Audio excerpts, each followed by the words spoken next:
이게 그 중동의 석유를 이게 빼기 위해서 지금 만약에 호르무즈 해협이 문제가 있으면 제가 파이프 이만한 걸로도 된다 그랬죠. 이만한 것들에서 숫자가 많으면 돼. 하나, 둘, 셋, 넷, 다섯. 길이별로 길게도 금방 만들 수 있습니다. 공장에서 제작을 여러 군데서 제작 규격을 맞춰서 여러 나라에 주문을 내면은 한꺼번에, 그렇죠, 한 군데가 아니라 여러 나라에 주문을 내서 이 정도에서 석유 파이프라인을 한 개, 두 개, 세 개 파손될 걸 생각해서 다시 또 조립만 하면 되는 식으로 여러 나라의 여러 국가 여러 기업에 주문을 내면 맞춰준다. 규격을 맞춰주면 되거든요. 서로 규격이 안 맞으면 문제인데 규격이 맞으면 괜찮다는 거죠. 그래서 이 사우디아라비아에서 요르단을 거치든지 요르단, 근데 이게 이스라엘을 통해서 사우디아라비아가 이게 지중해로 수출하는 부분인데요. 유럽 쪽이라든지 이런 가능할 것 같아요.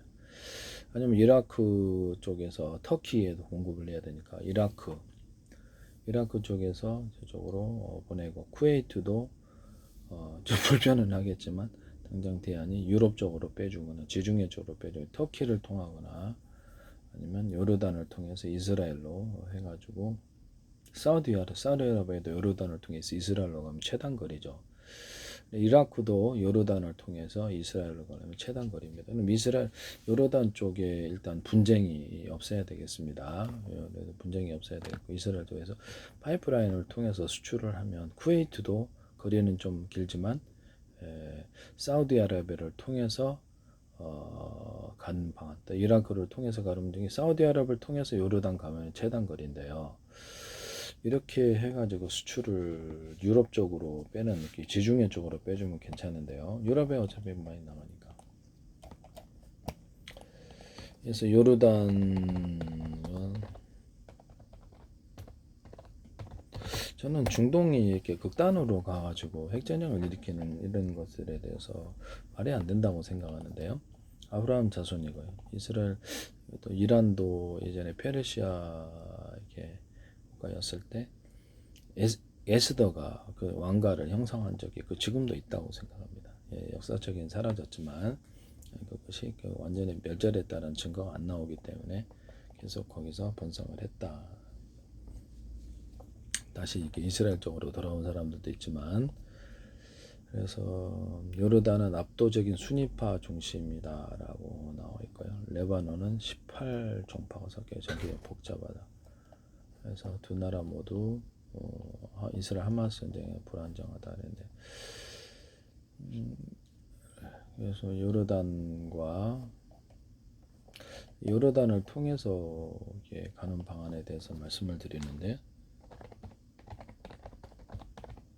서로 경제적으로 긴밀하게 이스라엘과 중동이 묶여 있어야지 서로 경제가, 그렇죠, 돈이 이게 관련이 돼 있으니까 전쟁 나면 완전히 극단주의 세력들에 의해서 이렇게 문제가 안 돼야 되는 부분인데요.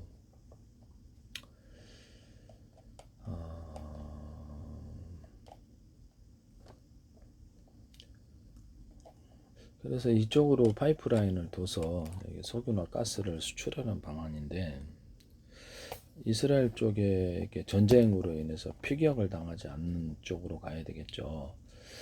그래서 전쟁이 좀 이렇게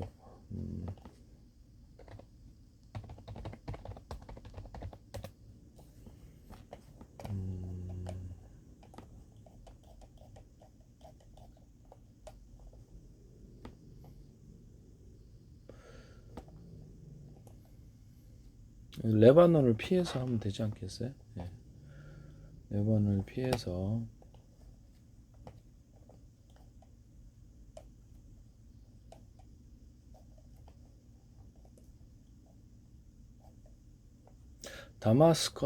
시리아 다마스커스에서 좀 이렇게 옆으로 바다 쪽으로 연결된 부분이 레바논인데 하이파 있고,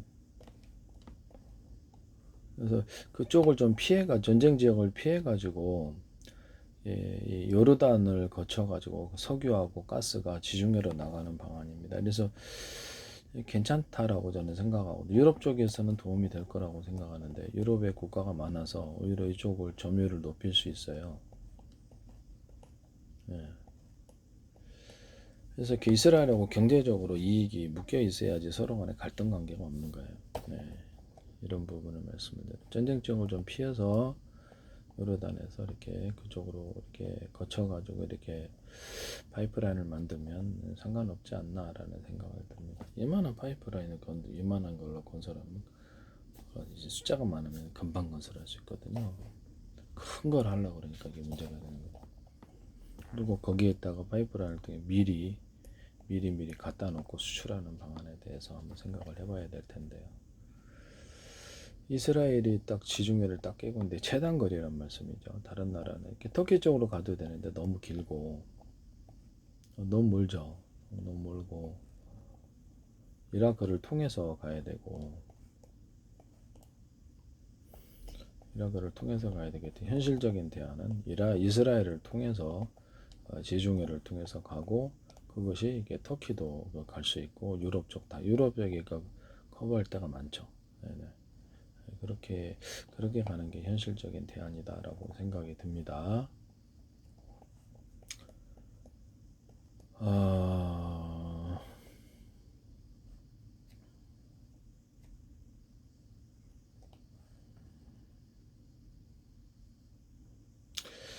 이게 사우디를 통해서도 배가 이쪽으로 가가지고 이스라엘, 이집트, 카이로 쪽으로 물건을 갖다 놔가지고 거기서 항만을 빌려가지고 근데 이제 복잡하단 말이에요, 확실히. 예. 이집트 쪽에 이렇게 물건을 갖다 놓고 거기서 이렇게 이집트 쪽에 바다 쪽으로 이렇게 되게 지중해 쪽으로 깊게 파진 데가 있는데 거기까지는 배로 운송하고 거기서 파이프라인을 갖다가 통해서 하면 이집트에 돈을 내야 되는데요. 예. 현실적인 이스라엘이 제일 제가 보기에는 좀 현실적인 대안인 것 같은데요. 그거 말고도 경제적으로 서로 협력을 하고 미국과도 그렇고 앞으로 먹고 살 게 없을 텐데 석유 가스가 끝나면 그분은 현실적인 것을 무시하고 이렇게 계속해서 이렇게 전쟁을 하고 서로 간에 파괴를 하면 수에즈 운하는 지중해 홍해를 잇는 이집트의 운하인데요. 이 일을 통해서 지금 홍해를 통해서 유럽이 수송을 하려고 그러는 것 같은데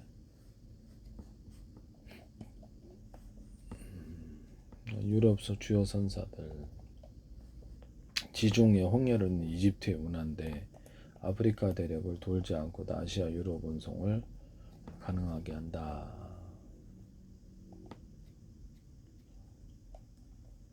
수에즈 운하로의 복귀가 본격화하면 운임 급락이 일어날 수 있다. 예멘 후티 반군이 이스라엘 관련 선박을 공격한 2023년 10월에 대형 컨테이너선이 수에즈 운하를 통과했게 예멘 후티 반군 때문에 그런가 보네. 유럽과 아시아 선사들의 홍해도 좀 불안정하구만요.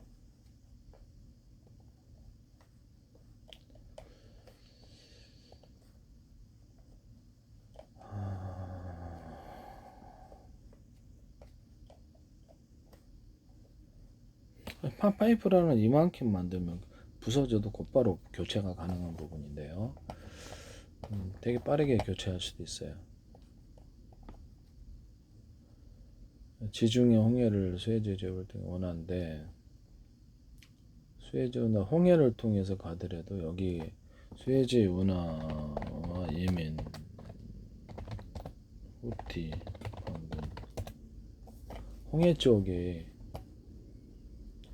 홍해에 바브엘만 대부 해협을 지난 상선을 공격하며 핵심 물류로 있던 수에즈 운하 항로를 마비시키고 있다.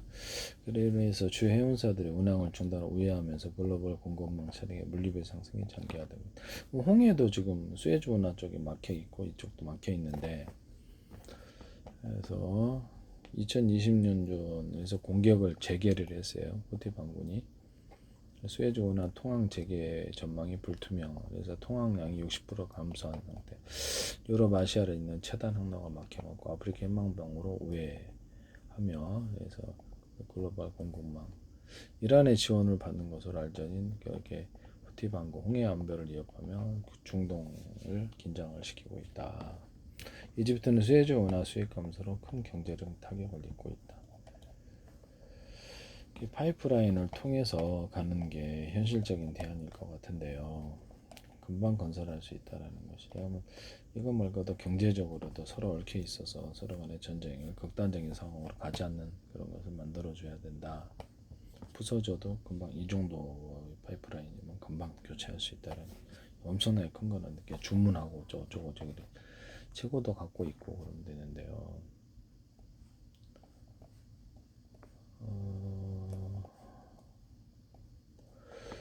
그래서 지금 안 되면 이스라엘 쪽으로 사우디 같은 데서는 이스라엘 쪽으로 곧바로 수혜장에 막혔다가 이스라엘 쪽으로 이렇게 바다가 연결이 돼 있으니까 그쪽으로 갖다 놓고 그쪽으로 바다를 통해서 배송을 하고 이스라엘 쪽에서 여기서 이렇게 파이프라인을 갖다 만들어 가지고 홍해 쪽에 지중해 쪽으로 수출하는 방안이 있습니다.